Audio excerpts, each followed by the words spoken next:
오늘은 그리스도인과 세상, 그리스도인은 세상을 어떻게 바라보고 또 세상 사람과 어떠한 관계를 맺어야 하는가, 이런 부분들을 한번 다루어 보려고 합니다. 근데 이제 이 문제를 다루기 전에 먼저 여기 어린 지체들이 있기 때문에 이야기를 먼저 하려고 해요. 여러분이 세상에 대해서 어떤 자세를 가지려면 먼저 여러분이 그 세상으로부터 건짐을 받았어야 합니다. 여기 세상이라고 하는 바다가 있어요. 내가 세상과 구별된 사람이 되려면 구원을 받아야 되죠. 그렇죠? 거듭나야 합니다. 예수 그리스도께서 나를 위하여 해놓으신 일을 믿음으로 받아들여서 이 악한 세상으로부터 건짐을 받는 것을 구원이라고 말하는 거예요. 교회를 다니는 게 구원이 아닙니다. 헌금을 드리는 게 구원이 아니에요. 찬양을 따라서 부르는 게 구원이 아닙니다. 내가 하나님 앞에 죄인됨을 깨닫고 그런 나를 위하여 나를 사랑하신 하나님께서 독생자 예수님을 보내주시고 그분이 나의 모든 죄를 짊어지시고 십자가에 달려 피를 뿌리시고 돌아가셔서 내 모든 죄값을 치러 놓으셨고 그분이 또 사흘 만에 부활하셨다는 사실을 내 마음으로 믿을 때 나는 이 악한 세상에서 건짐을 받는 거예요. 이렇게 구원받은 그리스도인은 세상에 살지만 세상에 속해서는 안 된다고 성경은 말씀하시죠. 자, 요한복음 17장 16절 한번 열어봅니다. 요한복음 17장 16절. 자, 같이 읽습니다. 시작. 내가 세상에 속하지 아니한 것 같이 그들도 세상에 속하지 아니하나이다. 아니, 내가 지금 세상에 살고 있는데 그 세상에 속하지 않다고 말씀하시는 거예요. 우리는 본래 어머니 뱃속에서 나오면서 출생을 통하여 이 세상에 속한 자들이었습니다. 그렇죠? 그러나 이제는 예수 그리스도로 말미암아 세상에서 불러냄을 받은 무리들입니다. 그러나 우리는 육신을 입고 이 세상에 살아가고 있기에 세상에 대해 할 일이 있습니다. 그래서 여기서 신자의 갈등, 신자의 고통이 있는 거예요. 여기서 우리가 균형을 잡지 못하면 양극단으로 치우치게 됩니다. 근데 그리스도인들은 세상 사람들로부터 완전히 격리되어야 한다고 하는 성별을 주장하는 사람들이 있습니다. 이걸 우리는 수도원주의다 그래. 이들은 그리스도인들끼리 공동체 생활을 해야 하고 수도원 생활과 같은 그런 삶을 살아야 한다고 믿습니다. 실제로 그런 삶을 사는 사람들이 의외로 많습니다. 옛날에 우리 모임의 형제 같은 경우 심신대를 나와가지고 나는 도저히 사역에도 자신이 없다. 세상을 이길 자신 없다. 그래서 수도원에 가서 10년을 살다 나온 형제입니다. 그러면 이 수도원주의에 대하여 성경은 뭐라고 말씀하실까? 우리 고린도전서 5장 9절로 10절 열어보십시오. 고린도전서 5장 9절로 10절.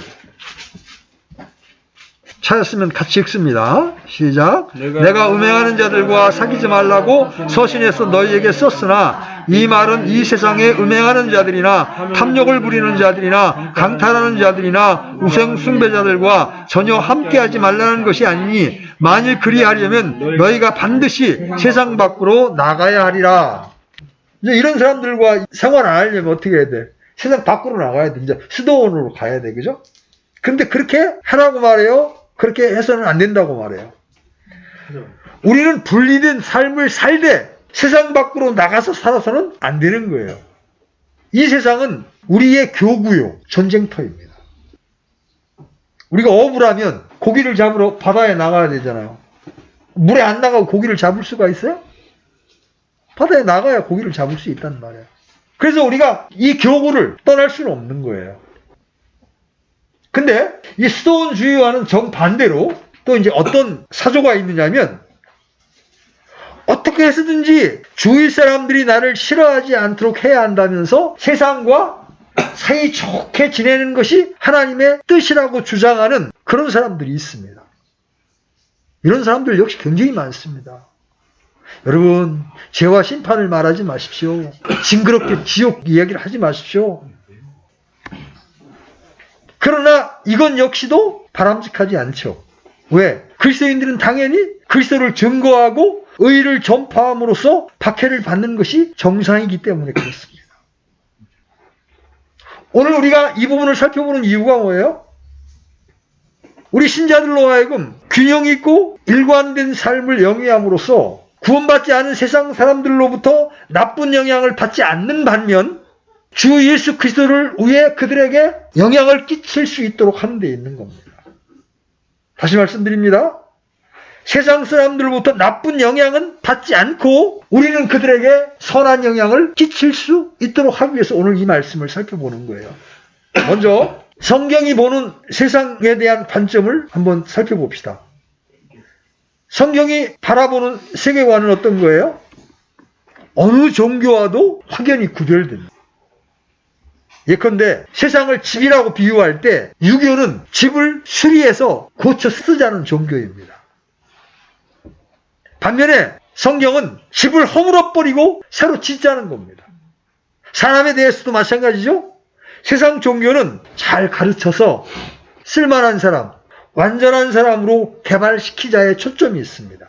반면에 성경은 이전 사람은 십자가에 못 박고 새 사람을 입으라의 핵심이 있어요. 자, 우리 갈라디아서 1장 4절 한번 열어보겠습니다. 갈라디아서 1장 4절. 세상에 대한 성경의 관점을 지금 우리가 살펴보고 있는 거예요.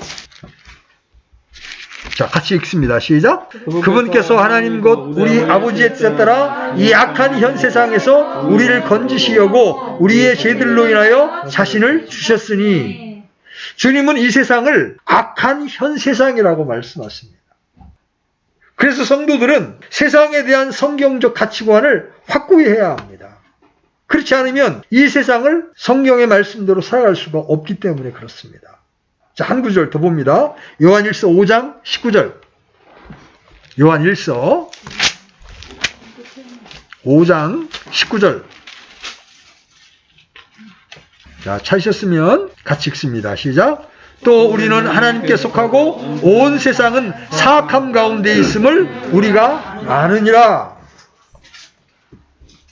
여러분, 성경에 이렇게 분명하게 세상에 대해서 정의를 하고 있는데도요, 기독교인들이 바라보는 세상은 그냥 함께 잘 살 수 있는 그런 이유로 많이 생각하고 있습니다. 그만큼 하나님의 뜻이 신자들에게 명백하게 제시되지 않고 있는 거죠. 이 온 세상이 이렇게 사악함 가운데 있기에 주님은 이 세상을 불로 심판하시고 의가 거하는 새 하늘들과 새 땅을 창조하실 것입니다. 그래서 이 세상은 개혁이나 개선의 대상이 아니고 심판의 대상이다. 여러분, 제가 이 말씀을 마음 안에 견고하게 믿으셔야 합니다.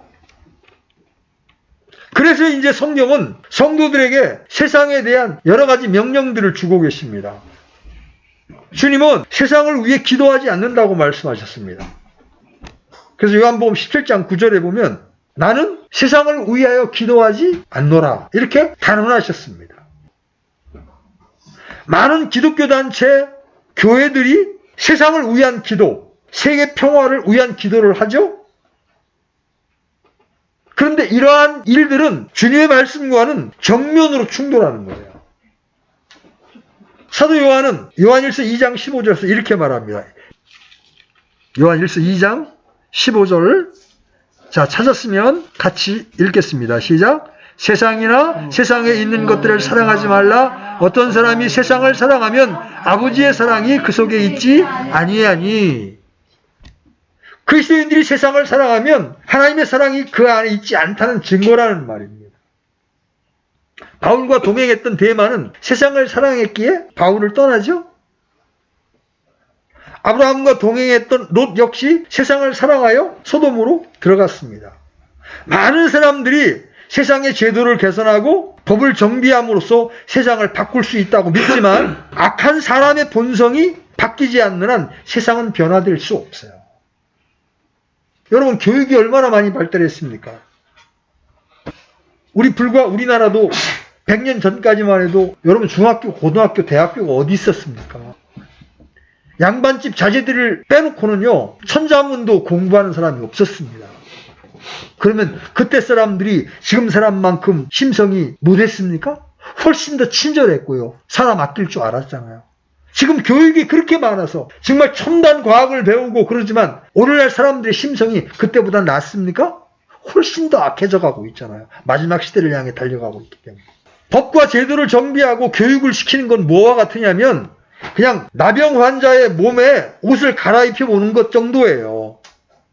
이 옷 저 옷 입혀봐야 몸속에 나병균이 없어지지는 않는 것처럼 세상은 아무리 교육을 시켜보고 제도를 바꿔봐도 변하지 않는다는 거죠. 그런 거로 사도 바울은 이 세상과 일치하지 말라고 말씀하십니다. 여러분 로마서 12장 2절 펴보십시오. 로마서 12장 2절. 찾으셨으면 같이 읽겠습니다. 시작. 너희는 이 세상에 동화되지 말고 오직 너희의 생각을 새롭게 함으로 변화를 받아 하나님의 그 선하시고 받으실 만하며 완전하신 뜻이 무엇인지 입증하도록 하라. 성도에게 필요한 것은 이 세상에 동화되지 않기 위해 생각이 변화되는 겁니다. 사람이 바뀌려면 먼저 뭐가 바뀌어야 돼? 생각이 바뀌어야 돼. 인식의 전환, 발상의 근본적인 전환이 되어야 하는 거죠. 잠언 기자는 이렇게 말합니다. 그가 자기 마음속으로 생각하듯이 실제도 그러한즉. 그죠? 그 사람 안에 있는 그 사람의 마음속의 생각이 바로 그 사람을 나타낸다는 거죠. 그리스도인이 되고 나서 많은 변화가 내적으로 일어나지만 이 세상을 살아가는데 가장 중요한 변화는 생각의 변화입니다. 악을 생각하던 이전의 습관이 주의 말씀을 생각하고 자기만을 생각하던 내가 주님과 가족과 이웃을 생각하고 부정적이던 생각이 매사에 진취적이고 도전적인 생각으로 변화를 받는 것이야말로 진정한 그리스도인의 증거라고 할 수 있는 겁니다. 생각이 변화를 받으면 취미가 바뀌고 기호가 바뀝니다. 생각이 변화를 받으면 삶의 양식이 바뀝니다. 생각이 바뀌면 인격이 바뀌는 거예요. 야고보 사도는 세상과 친구가 되지 말라고 했습니다. 야고보서 4장 4절 너희 간음하는 자들과 간음하는 여자들아 세상과 친구가 되는 것이 하나님과 원수되는 것인 줄 너희가 알지 못하느냐. 그러므로 누구든지 세상의 친구가 되고자 하는 자는 하나님의 원수가 되느니라. 여러분 이게 두렵게 이 말씀을 받아야 합니다. 주님과 세상이 얼마나 원수지간인지 아시겠습니까? 주님은 세상을 악하다고 증거했습니다. 주님은 저와 여러분에게 세상에 대해 매우 부정적인 명령들을 내리셨습니다. 우리는 세상에 대한 이와 같은 기본적인 인식들을 마음속에 깔고서 세상을 바라보고 세상에서 살아가야 합니다. 성경은 이 세상의 시스템이 하나님의 영원한 목적을 대적한다는 점을 분명히 말씀하고 계세요. 그래서 그리스도인들이 세상에 대하여 가져야 될 자세는 첫 번째가 분리입니다. 세상과 나는 물과 기름처럼 분리되어 있어야 합니다. 이 둘은 합해질 수 없어요. 두 번째는 그 세상에 동조하지 않는 거예요. 세상이 제시하는 어떤 제안에도 동조하지 않는 것입니다. 아무리 그럴싸하고 멋진 플랜을 내놓아도 성경에 맞지 않으면 동조하지 않아야 합니다. 오늘날 교회들이 많은 사회운동을 합니다. 그렇죠? 그러나 그런 것은 대의 명분이 아무리 좋아도 교회가 할 일이 아닙니다. 교회는 영혼에게 복음을 전해서 혼을 이 악한 세상에서 건져 올리는 게 교회의 사명입니다. 세 번째는 비일치입니다. 세상이 제시하는 모든 것에 보조를 맞추지 말아야 합니다. 오늘날 성문화가 이렇게 타락하면서 이제 낙태에 대한 합법화를 해야 되지 않느냐. 일부 합법화된 나라들도 있습니다. 우리나라도 이제 낙태를 합법화하려고 지금 추진하고 있죠. 주장하지만 그건 성경과 일치하지 않습니다. 우리나라는 사형제가 폐지되지는 않았지만 암묵적으로 지금 사형을 집행하지 않습니다. 사형제 폐지는 굉장히 멋있는 인권을 중시하는 것처럼 보이지만 성경과 일치하지 않습니다. 성경은 범죄한 자는 죽으리라 해요. 그 세상의 흐름이 아무리 그럴듯해 보여도 성경과 일치하지 않으면 여러분 거기에 동조하면 안 됩니다.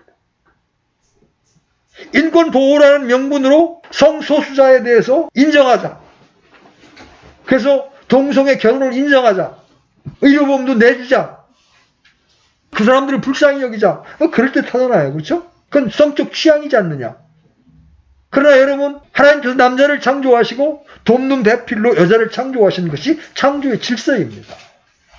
남자가 남자를 향하여 음욕을 일으키고 여자가 여자를 향하여 음욕을 일으키는 것은 성경은 세상 종말의 현상, 가장 추악한 죄라고 말씀하고 계십니다.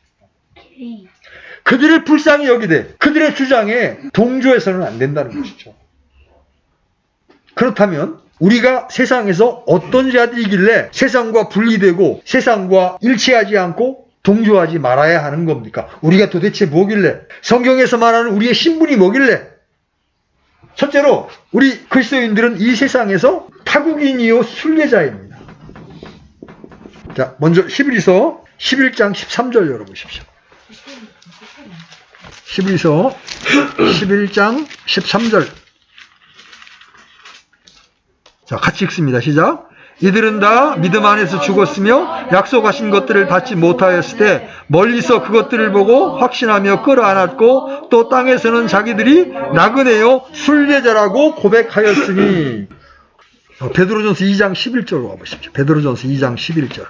제가 같이 한번 읽어보겠습니다. 시작. 극진히 사랑하는 자들아, 나그네와 순례자인 너희에게 내가 간청하노니 혼을 대적하여 싸우는 육체의 정욕을 삼가라. 이 세상에서 우리의 신분이 타국인이요 순례자라는 겁니다. 이 세상에 애착을 심고 살 그런 사람들이 아니라는 거죠.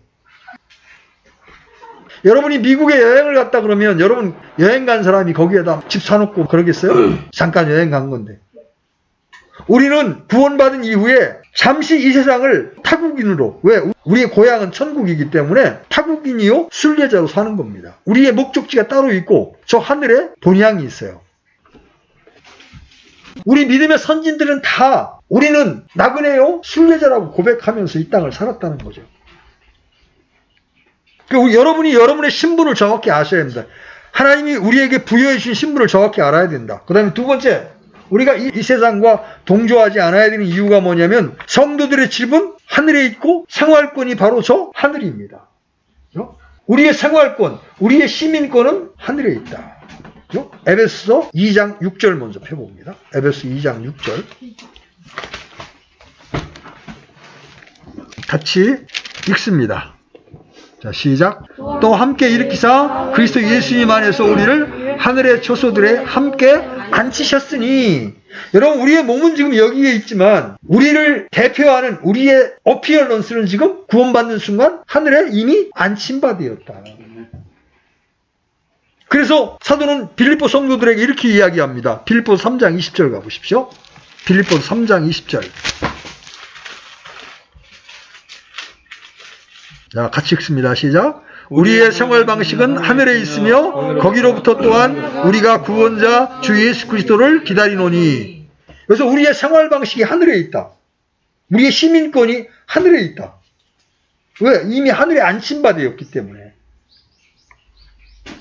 그래서 세상을 십자가에 못 박고 세상에 의해 십자가에 못 박힌 성도라면 누구라도 이 세상을 내가 영원히 살 곳이라고 생각하지 않는 겁니다. 그리스도와 함께 옛 생명이 죽고 그분의 부활과 함께 일어난 성도는 주님이 계신 그곳을 사모하고 주님의 오심을 기다리며 살아가고 있는 거예요. 이것은 특별한 신앙의 표현이 아니라 구원받은 성도의 자연스러운 생활 태도입니다. 구원받은 것이 사건이 아니라 관념이나 지식으로 다가온 사람들은 성경의 기준에 합당한 종교 행위를 하기 위해 신경을 씁니다. 그러나 실제로 주님의 보혈을 믿음으로 구원받은 성도들은 저 하늘에 대한 자연스러운 갈망이 있습니다. 주님 언제 오시지? 그러니까 주님의 다시 오심을 기다릴 뿐만 아니라 이 세상에서도 하늘의 시민으로서의 생활 방식을 따라 살아가게 된다는 거죠. 저 하늘에 대한 소원은 구원받은 신자들의 본성입니다. 자, 세 번째, 성도들에게 이 세상은 구원받지 못한 사람들을 예수 그리스도께 인도하기 위한 선교 현장입니다. 여러분, 어부가 바다에 나가죠. 왜 나갑니까? 고기 잡으려고. 그죠? 하나님은 이제 먼저 믿은 사람들을 통해서 이 세상에 지금 죄의 바다에 빠져 있는 사람들을 건져내기를 원하신단 말이에요. 이거 봐요? 여기 바다가 있고 배가 이렇게 떠 있어. 왜 세상과 동화되지 않고 비일치, 비동조해야 됩니까? 만약 이 배에 구멍이 뚫려가지고 바닷물이 들어오기 시작하면 어떻게 돼요? 이 물이 꽉 차면 이 배가 어떻게 돼? 가라앉아. 세상에 그냥 빠져버린단 말이에요. 여러분, 한때 그렇게 복음을 열심히 증거하고 신앙생활을 열심히 했던 형제들이 어느 순간 세상으로 휩쓸려 가가지고 주의 첫날 모임에도 참석하지 않는 사람들이 즐비합니다. 왜 그래요? 세상에 동조하면서 스물스물 세상에 들어와서 그 사람을 점령해버린 거예요. 세상 사람들하고 세상 사람하고 사는 게 조금도 다르지를 않습니다. 그래서 성경은 이것을 막기 위해서 세상과 분리되라, 세상과 일치하지 말라, 세상과 동조하지 말라고 계속해서 명령을 내리고 계신 거예요. 이 세상에서 살되 세상과 일치돼서는 안 되는 거예요. 그러면서도 우리는 세상에 살아야 합니다. 왜? 이 세상에 속한 사람들을 건져내기 위해서. 그래서 주님은 부활하신 다음에 제자들에게 명백하게 말씀하시죠. 마태복음 28장이나 사도행전 1장 8절에 오직 성령님께서 너희에게 임하신 뒤에 너희가 권능을 받고 예루살렘과 온 유대와 사마리아에서 그리고 땅의 맨 끝 지역까지 이르러 나를 위한 증인이 되리라. 그러므로 너희는 가서 모든 민족들을 가르치고 아버지와 아들과 성령의 이름으로 그들에게 침례를 주며 무엇이든지 내가 너희에게 명령한 모든 것을 그들에게 가르쳐 지키게 하라. 이 세상은 우리의 일터예요. 먹고 사는 일만 하는 일터가 아니라 사람들에게 그리스도를 소개하고 그리스도께 인도하는 일터입니다. 그래서 우리는 세상에 나아가서 혼들을 이겨와야 합니다. 부지런히 수고하고 애써야 합니다. 농부가 밭을 돌보지 않는다면 수확을 얻을 수 없듯이 그리스도인들이 세상으로 나가지 않는다면 혼들을 이겨올 수 없을 것입니다. 이 세상은 우리의 전쟁터입니다. 여러분, 우리가 전하는 복음을 달갑게 받기만 하면 얼마나 기쁘겠어요? 여러분, 전해보세요. 돌아오는 건 욕입니다. 비난입니다. 조롱입니다. 마지막 시대가 되었기 때문에 더 강팍해요. 그래도 우리는 주님 오시는 그날까지 복음의 씨를 뿌려야 됩니다. 또 성도는 자신의 믿음을 지켜야 하는 동시에 싸워서 승리해야 합니다. 주님은 우리에게 승리를 약속하셨고 믿음으로 어린 양의 피로 세상을 이길 것을 명령하셨습니다. 여러분, 성도는 이 세상 사람들에게 어떻게 비춰져야 합니까? 성도는 성경을 읽지만 세상 사람들은 성도들을 봅니다. 그래서 성도의 생활은 세상으로부터 성별되어야 하고 행동 또한 그들에게 성경적으로 비춰져야 합니다. 세상 사람들은 성경을 모른다 해도 성경적인 사람과 그렇지 않은 사람을 판별해내는 특이한 능력을 소유하고 있습니다. 성도가 거룩한 삶을 살지 않을 때 그들은 바로 묻습니다. 당신과 내가 뭐가 다르다고 그런 말을 하냐? 너와 내가 뭐가 틀린데? 이렇게 따지는 거예요. 성도들이 그리스도를 보여주지 못하면서 그리스도를 믿으라고 하는 것은 말이 되지를 않습니다. 그렇다고 해서 너무 과도하게 자신의 믿음을 보여주려고 하다가 광신자로 또는 사이비로 비춰져서는 물론 안 됩니다.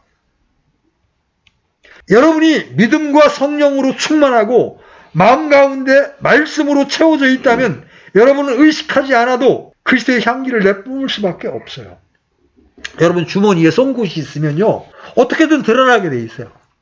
제가 초등학교 카페를 보면 참 안타까울 때가 많아요. 가끔 가다가 제가 리얼한 복음도 아니고 간접적으로 복음을 나타내면 대놓고 공격하는 두 사람이 있습니다. 근데 그 안에 닉네임이 항상 기뻐하라 아니면 주와 동행하는 삶 이런 닉네임을 했던 사람들이 한마디도 거들지 않습니다. 이게 딱 다물고 있는 거예요. 성도들은 특별히 정직한 모습을 통하여 세상에 자신이 세상과 다른 사람임을 보여줄 수 있어야 합니다. 여러분 로마서 12장 17절 한번 보십시오. 로마서 12장 17절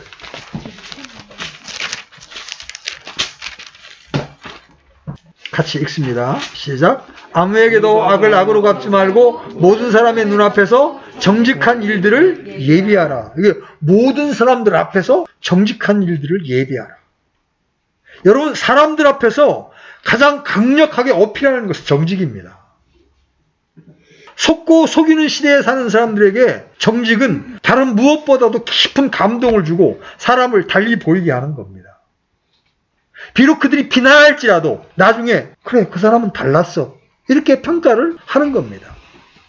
오늘날 교회와 성도들이 세상에서 맛을 잃어버린 소금처럼 되어버린 가장 큰 이유는 정직하지 못한 거예요. 세상 사람들이 같은 세상 사람들에게 당하는 사기와 속임수는 참아도 소위 교인들에게 당하는 사기는 참지를 못합니다.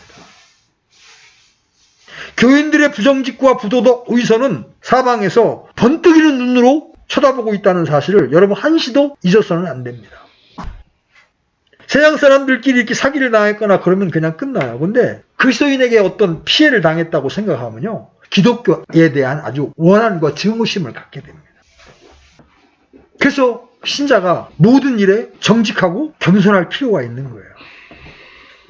그래서 성도들은 이 세상에 하나님의 은혜에 대한 산 증거를 보여주어야 합니다. 빌립보서로 한번 가보셔서 2장 14절로 15절 한번 열어보십시오. 빌립보서 2장 14절 15절 같이 읽겠습니다. 시작. 모든 일을 불평이나 시비가 없이 할지니 이것은 너희가 흠이 없고 무해한 자 곧 구부러지고 비뚤어진 민족 가운데에서 책망받을 것이 없는 하나님의 아들들이 되게 하려 함이라. 그러한 민족 가운데서 너희가 세상에서 빛들로 빛나며. 성도가 단지 교회 내에서 예배만 보고 집에서 성경 읽고 기도하는 일만이 전부라면 전혀 힘들지도 어렵지도 않을 겁니다. 그러나 성도는 살아가는 동안 세상에서 내 몸을 통해 하나님과 그분의 말씀을 선포해야 하는데 그때 어려움이 있는 거예요. 그래서 이를 위해서 우리는 늘 성령으로 충만해야 합니다. 주님의 은혜가 나를 다스리지 않는다면 나는 도저히 다른 사람들과 차별된, 성별된 정직한 삶을 보여줄 수 없을 겁니다. 설령 보여줄 수 있다 해도 며칠이나 지속할 수가 있겠습니까?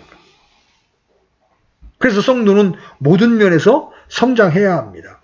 하나님의 말씀대로 선하고 의롭고 경건하게 사는 것이 자연스러운 삶의 방식이 되어야 합니다. 그렇지 않으면 위선이 될 수밖에 없기 때문입니다. 결론적으로 성도들은 삶에 관한 세상 사람들로부터 좋은 평판을 들어야 하는 거예요. 왜? 그들의 마음을 얻기 위해서. 세상은 하나님을 믿는 믿음, 성경에 대한 믿음을 거부하며 강한 적개심을 드러낼 겁니다. 특히 자신들의 죄에 동참하지 않고 동조하지 않고 일치하지 않을 때 그들은 강한 거부감을 드러냅니다. 자신들과 상이한 생활 방식을 포용하거나 그냥 내버려 두지 않습니다. 여러분, 바보에게 바보라고 하면 성질을 내죠? 도둑에게 도둑놈이라고 할 때 열받는 것처럼 죄인들에게 죄를 지적하면 참기 어렵습니다. 그러나 성도가 세상을 향해서 먼저 시비를 걸거나 불필요한 싸움을 해서는 안 됩니다. 우리의 싸움은 혈과 육에 대한 것이 아니기 때문입니다. 자, 그러면 이제 마지막으로, 그러면 이 세상과 분리되되 그 사람들을 낚기 위해서 우리는 이 세상에서 어떠한 처신을 해야 하는 겁니까? 첫 번째, 가능하다면 모든 사람과 화평을 추구하십시오. 로마서 12장 18절 하십시오. 로마서 12장 18절. 세상과 일치하지 말라고 해서 세상 사람과 맨날 싸우고 세상 사람들을 조롱하는 게 아니에요. 찾으셨으면 같이 읽겠습니다. 시작. 가능하다면 너희가 할 수 있는 대로 모든 사람과 화평하게 지내라. 여러분, 누군가가 좀 불쾌하게 말해도 여러분 유순하게 대답하십시오. 가능한 한 언제든지 싸움을 피하십시오. 잠언 15장 1절은 이렇게 말씀하십니다. 부드러운 대답은 진노를 돌이키거니와 가혹한 말들은 분노를 일으키느니라. 매를 번다는 말이 있죠. 예수님은 바리새인이나 사두개인들, 율법사들에게 가혹한 말씀을 하셨습니다. 그러나 세리들과 창녀들, 연약한 사람들에게는 결코 가혹한 말을 하지 않으셨습니다. 근본주의 진영에 있는 형제들 가운데에는요, 손에는 하나님의 말씀을 들고 입은 막 깡패 같은 사람들이 있습니다.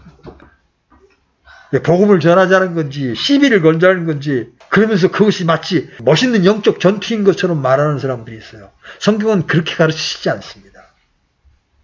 가능하다면 너희가 할 수 있는 대로 모든 사람과 화평하게 지내라. 여러분, 사랑은 온유하고 무례히 행치 않습니다. 두 번째, 여러분의 문제를 먼저 하나님 앞에 해결을 받으십시오.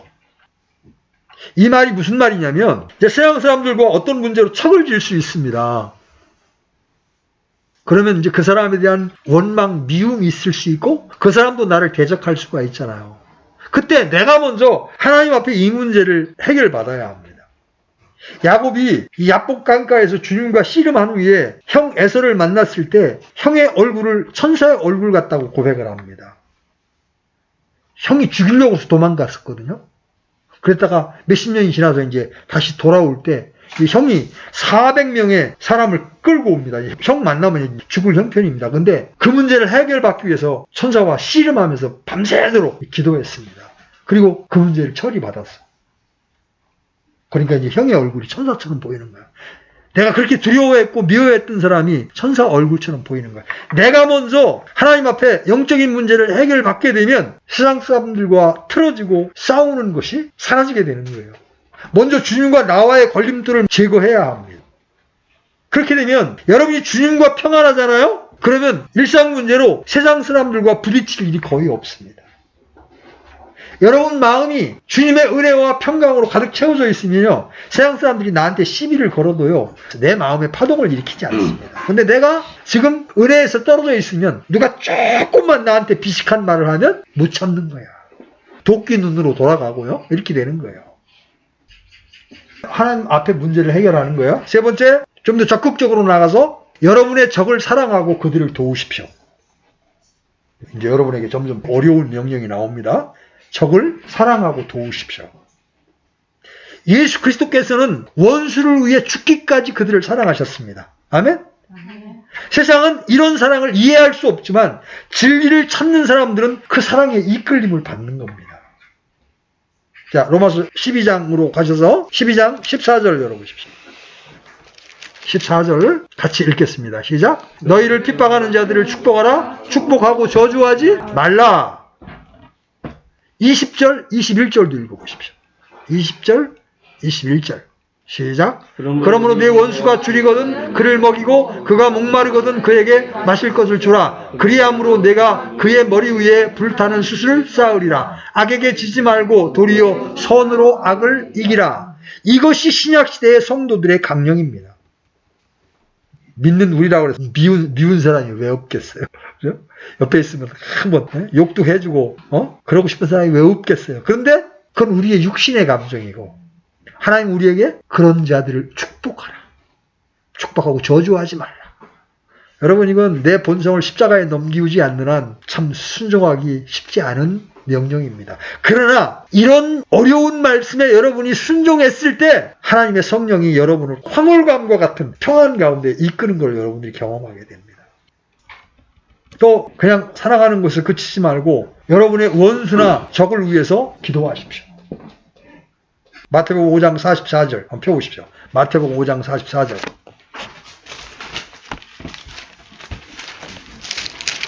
같이 읽겠습니다. 시작. 나는 너희에게 이르노니 너희 원수들을 사랑하며 너희를 저주하는 자들을 축복하고 너희를 미워하는 자들에게 선을 행하며 악의를 품고 너희를 다루며 너희를 핍박하는 자들을 위해 기도하라.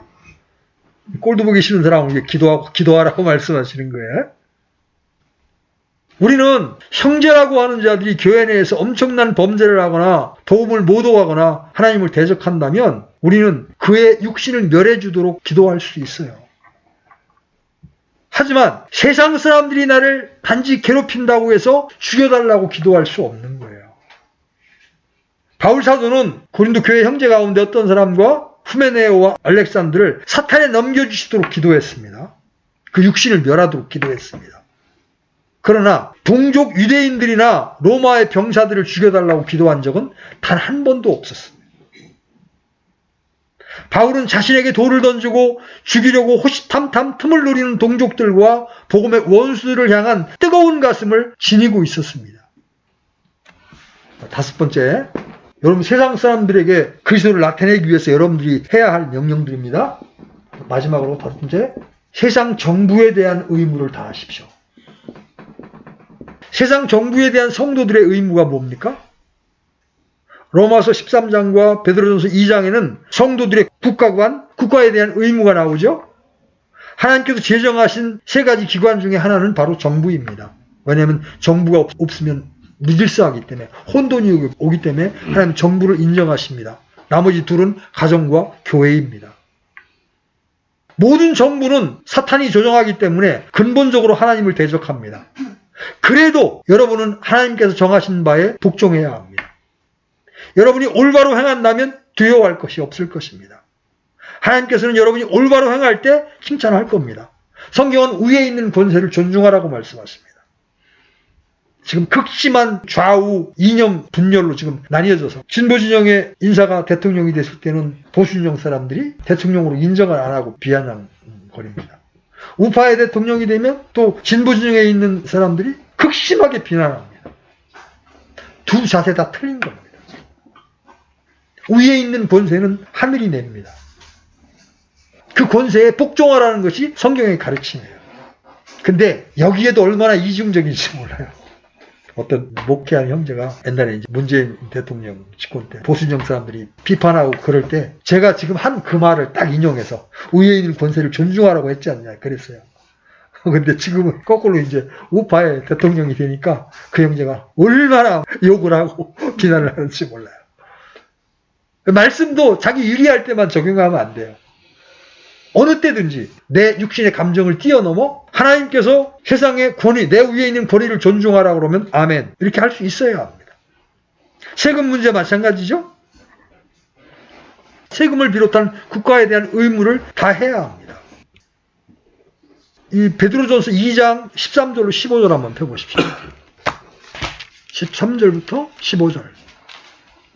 같이 읽겠습니다. 시작. 주를 위해 사람의 모든 규례에 복종하되 왕에게는 최고 권위자에게 하듯 하고 총독들에게는 악을 행하는 자를 징벌하고 잘 행하는 자를 칭찬하기 위해 그가 보낸 자들에게 하듯 하라. 그리함이 하나님의 뜻이니 이것은 너희가 잘 행함으로 어리석은 자들의 무식한 말을 잠잠하게 하려 함이라. 신랄하게 여러분 비판하는 것이 마치 지식인인 것처럼 생각하는 것은 땅한 자세가 아닙니다. 권세 있는 자들을 존중하되 그들이 악할지라도 그들의 악에 동참하지는 마십시오. 하나님께 대해 어떤 모양으로든지 대항하지 말고 하나님께서 그들을 다루실 것을 기다리십시오. 하나님은 살아계신 분입니다. 모든 것들을 아시고 때에 따라 풍랑을 일으켜서 잘못된 사람들을 징벌하실 수 있는 분입니다. 베드로가 이 말씀을 기록했을 때 네로가 바로 황제였습니다. 네로에게 대응해라. 네로를 향해서 왜 불을 네가 질러놓고 그리스도인들이 저질렀다고 그러냐 하고 나아가서 촛불 집회하라고 말하지 않았습니다. 네로는 로마 역사상 가장 포악한 왕이었습니다. 그럼에도 불구하고 그를 위해 기도하라. 여러분 이것은 내 안에 있는 육신의 감정을 십자가에 못 박지 않으면 정말 할 수 없는 일입니다. 그래서 여러분 기도로 나아가야 합니다. 미운 사람을 위해서 여러분들이 증오하는 사람을 위해서 한번 여러분 축복 기도해 보십시오. 여러분 마음이 달라지기 시작합니다. 여러분 오늘 그리스도인들이 세상에서 어떠한 스탠스를 취해야 하느냐, 세상을 어떤 시각으로 바라보아야 하는지를 공부했습니다. 1차적으로 세상에 악한 영향을 받지 않기 위해서는 우리가 세상과 동화되지 말고 분리되어서 세상과 비일치, 비동조의 자세를 취해야 합니다. 왜? 우리는 이 세상에 잠깐 있다가 떠날 타국인이요 순례자요 하늘의 백성이기 때문에 그렇습니다. 동시에 우리가 이 세상에 선한 영향을 행사하기 위해서는 할 수 있는 한 세상 사람과 화평을 추구해야 합니다. 그리고 우리의 영적인 문제를 먼저 주님 앞에 해결받아야만 화평을 추구하는 일이 가능합니다. 그리고 적을 사랑하고 적을 위해 축복하는 기도를 하십시오. 그리고 이 세상에서 해야 될 의무를 충실히 하십시오. 나는 기독교인이니까 그런 거 안 해. 여러분 세상의 법에 여러분 순종해야 합니다. 그 법이 내 생각에 맞지 않을 수도 있고 내가 존중하지 못할 수 있지만 법이 그렇다면 그 부분을 따라야 합니다. 바울은 한 번도 혁명을 주장하지 않았습니다. 왜? 우리가 변해야 세상이 변하기 때문에 그렇습니다. 우리의 변화된 삶을 살아야 세상이 감화를 받고 세상이 변할 수 있기 때문입니다. 이것이 바로 오늘을 사는 우리가 가져야 할 세상에 대한 처세의 방법입니다. 여러분들이 이런 지혜를 마음속에 잘 담아서 이 세상에서 빛과 소금으로서 사명을